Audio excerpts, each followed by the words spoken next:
how to do ink transaction effect inside Adobe Premiere Pro. So first, let's see what we're going to make. This video we're going to make this kind of ink transaction, okay? Is a retired educator. He was a curriculum developer. Okay, this is what we're going to make. First, take two videos like this. Then you have to get the ink transaction after this layer, like in here you have to apply the transaction effect. Okay, as you can see here that transaction effect is happening. Okay, now in the below layer, which is your main video, search for TrackMate key. So this is the one, just drag and drop it to that video.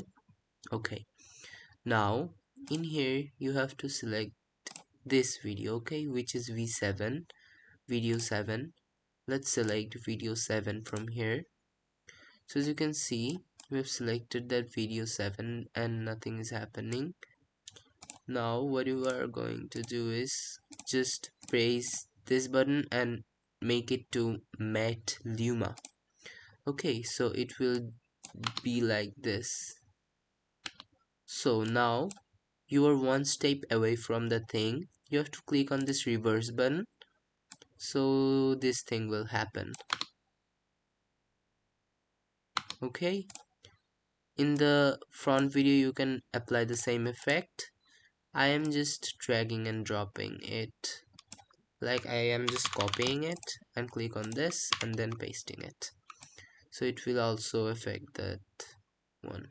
As you can see, here's the thing. Let's cut this thing and make a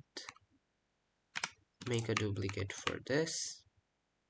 Okay, for this video it's also happening. Let's expand the video to see what's happening. This one, then this one. So that was a simple tutorial about how you can apply the ink transaction effect inside Adobe Premiere Pro, and thanks for watching.